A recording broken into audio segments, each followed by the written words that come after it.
மேகதாட்டில் கர்நாடகம் அணை கட்டுவதற்கு வாய்ப்பில்லை. கட்டினால் தமிழ்நாட்டிற்கு ஏற்படக்கூடிய பாதிப்புகள் என்பது மிக கடுமையாக இருக்கும். என்ன பாதிப்புகள் ஏற்படும் அப்படின்னா, முதலாவதாக காவிரியினுடைய ஒட்டுமொத்த நீர் ஆதாரம் கர்நாடகாவினுடைய கட்டுப்பாட்டுக்குள் போயிடும். தமிழகத்திற்கு காவிரியிலிருந்து நீர் கிடைப்பது அப்படிங்கிறது வாய்ப்பே இல்லை அப்படிங்கிற சூழ்நிலைக்கு போயிடும். மேகதாடு அணை கட்டணும் அப்படின்னா ஃபஸ்ட்டு திங் எங்கே இதாகும் அப்படின்னா, காவிரி வனவிலங்கு சரணாலயம் கிட்டத்தட்ட 5000 ஹெக்டேர் பரப்பளவில் இருக்குது. இந்த 5000 ஹெக்டேர் வனவிலங்கு சரணாலயம், அதில் இருக்கக்கூடிய விலங்குகள் எல்லாம் இந்த அணையினால் மிகவும் பாதிக்கப்படும், மூழ்கிடும் கண்டிப்பாக. மூன்றாவதாக, காவிரி ஆற்றிலிருந்து தமிழகத்திற்கு தண்ணீர் வரவில்லை அப்படின்னா, மேகதாட்டில் அணை கட்டப்பட்டால் வேறு என்ன பாதிப்புகள் ஏற்படும் அப்படின்னா, டெல்டா மாவட்டங்கள், ஏனைய மாவட்டங்களில் விவசாய உற்பத்தி அப்படிங்கிறது பாதிப்படையும். விவசாய உற்பத்தி பாதிப்படைஞ்சிச்சு அப்படின்னா விளைபொருட்களுடைய விலை, அதாவது விவசாய பொருட்களுடைய விலை அப்படிங்கிறது கடுமையாக உயரும். ஃபுட் இன்ஃப்ளேஷன் அப்படிங்கிறது உருவாகிறதுக்கு வாய்ப்புகள் அதிகமாகிடும். அப்போது மேகதாட்டில் இன்னும் அணை கட்டணும் அப்படின்னா, இங்கே விவசாயிகள், விவசாய தொழிலாளர்கள் வேலையின்மையின் காரணமாக பெரிய அளவு வறுமைக்கு தள்ளப்படுவார்கள்.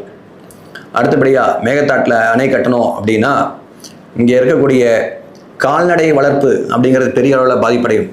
இப்போ நம்ம விவசாயம் மட்டும் பண்ணலை, விவசாயம் சார்ந்த தொழில்கள் அப்படின்னு பண்ணுறோம். அப்போ கால்நடை வளர்ப்பு அப்படின்னு பார்க்கும்போது, ஆடு மாடுகள் வளர்க்குறோம் அப்படின்னா அதற்கு நீர் தேவை.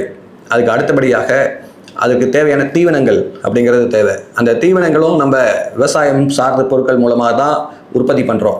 அப்போ அதனுடைய உற்பத்தியும் காவிரி ஆற்றினுடைய நீர் இல்லை அப்படின்னா குறையும் போது அது என்ன மாதிரியான பாதிப்புகளை ஏற்படுத்தும் அப்படின்னா, இந்த கால்நடைகளுடைய மில்க் ப்ரொடக்ஷன் அப்படிங்கிறது பெருமளவில் குறையறதுக்கு வாய்ப்புகள் அதிகம். இதனால் பால் சார்ந்த பொருட்களுடைய விலை அப்படிங்கிறது அதிகமாகலாம்.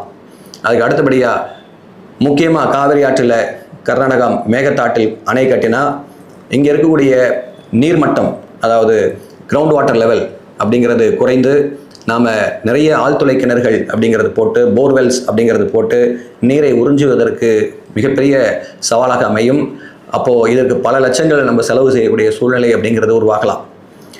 கடைமடை பகுதிகளான பூம்புகார் மற்றும் நாகப்பட்டினம் மாவட்டங்களில் என்னாகும் அப்படின்னா, விவசாய நிலங்களுக்குள்ள கடல் நீர் புகுந்து கிரவுண்ட் வாட்டர் லெவல் குறையும் போது கடல் நீர் புகுந்து அது செலைன் சாயில் அப்படிங்கிற உப்பு மண்ணாக மாறுவதற்கு வாய்ப்புகள் அதிகம். இது விவசாயம் செய்யவே முடியாது நீடித்த காலத்திற்கு அப்படிங்கிற மாதிரி ஆகிடும்.